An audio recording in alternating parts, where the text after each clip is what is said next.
So I have another woman who's writing to me about, her partner that won't work. Hi, my name is Dr. Natalie Jones. I'm a licensed therapist. And I have women who keep trying to ask me questions like this in various forms. Hello, Doc. I see you aren't taking any more clients. I'm based in South Africa. Greetings. I love your content.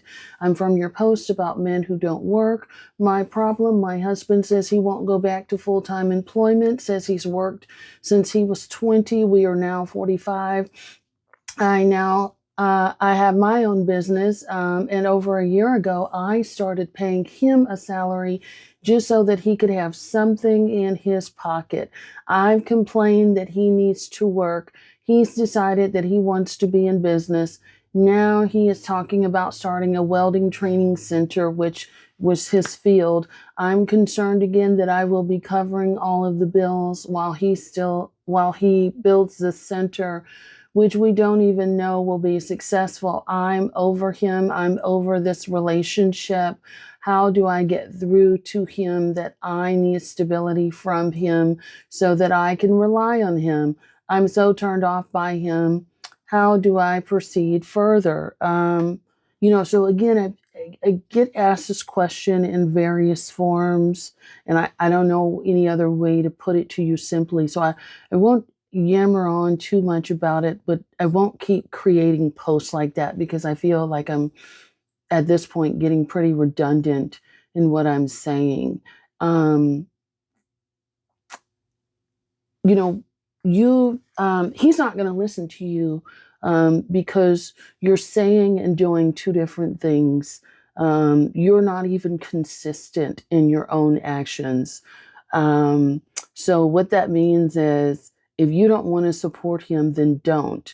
But you can't say you don't want to support him, you don't want him to rely on you, and now you're paying him a salary, and you don't want to pay any more bills. You've never stopped being the sole provider. Unfortunately for you, I don't know, and I don't know either you or your husband at this point, but if you've been together for this many years, it's going to be damn near impossible for you to walk it back. The pattern that's been cemented. Unfortunately, this is a monster that you've been feeding over the years, and you can't say, okay, well, I want you to go out and be a responsible human being and do these things now. It's not going to work that way. Um, in my advice, and you could take it however you want it. People may agree or not disagree. I think at this point you would have to ultimately end up walking away from the relationship, if you wanted to have a different set of circumstances where you have a partner that is financially responsible and carries his own weight. Unfortunately, when you've fed a man who is now a grown boy for 20 plus years, I don't know that that's going to be a situation where you can talk to him and even at this point go to therapy and fix it. And even if you were, would you be, um, would you even still be attracted to him and wanting to stay in the partnership with him anymore? So what I found is that women express their sentiments about how tired they are, but they keep feeding the monster, and all the while, resentment and contempt have set in. And once those things start to set in, and you start to see him as like a pest, as like a baby, a child, it's very hard.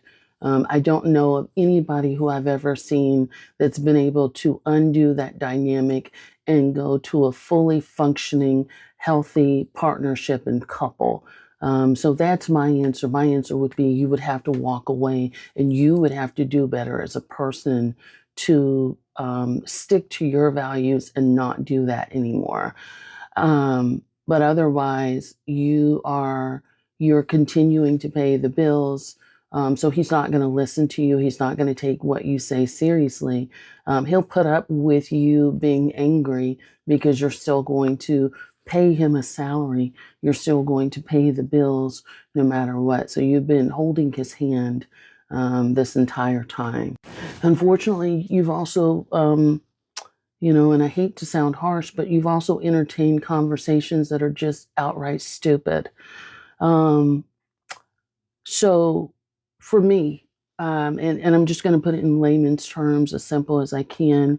For me, um, if, like, for example, if somebody has a job, doesn't have a job, and they're talking about, hey, I'm going to go out and buy a house on Tuesday, you have no job, you have no income in the bank, and they walk into a realtor or a lender's office and say, hey, I want to buy this, $500,000 home. They're going to laugh him right out of the office. They're going to say, come back when you've got, X amount of dollars and you've had X amount of employment history. I'm not even going to waste my time entertaining this conversation. And so that's, for me, when you have someone that's talking about, hey, I want to be an entrepreneur, but they haven't worked in 20 plus years, I wouldn't even entertain that conversation. Um, and as someone who is, I guess I would call myself an entrepreneur. That's not something I really refer to myself as, but I guess you can call myself that.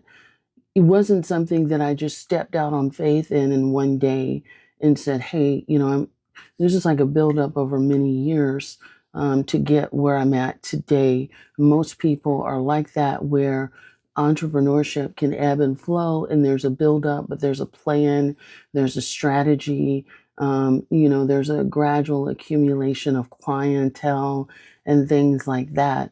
So you have those things, but you also have to be responsible while fueling your dream or your ideal work environment. You don't just leap out on faith and say, hey, I'm an entrepreneur, or I want to be an entrepreneur, especially when you have no startup funding to do it. Um, yeah, I mean, I don't know. That's just kind of a conversation that, like, at a certain point, you wouldn't even entertain, or you can't even take someone seriously because they don't have the grit um, to put in elbow grease to do hard work. And so that's not a conversation that, unfortunately, should even be entertained. And because of that, because you've entertained that conversation, and because you've allowed this situation to go on, and I'm not saying you're a good or bad person or anything like that. I'm just telling you what it is. You fed this person's grandiosity and their delusions. And he's not unwell, but there's also a bigger part of you that's also unwell, because you fed someone's delusions who's not even realistic. It's kind of like, those people that can't sing, saying that they're going to Hollywood and they're going to become a big star, you know, and unfortunately, there's no way to walk it back now for either one of you, because both of you are in a toxic pattern.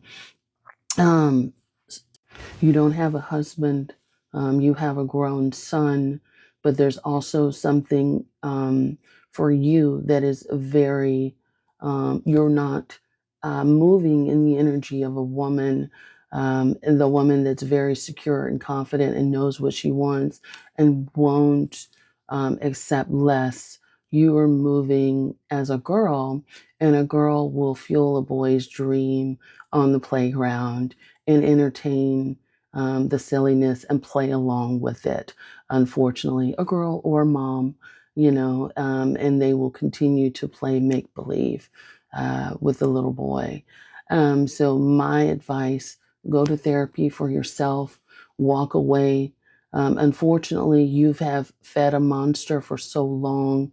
If you walk away for the marriage, you might now have to pay a high penalty and now pay him. I don't know how it works over there, but you may have to pay him spousal support because he has now become accustomed to a lifestyle that you have provided. So I would say talk to a therapist and talk to an attorney and stop feeding delusions.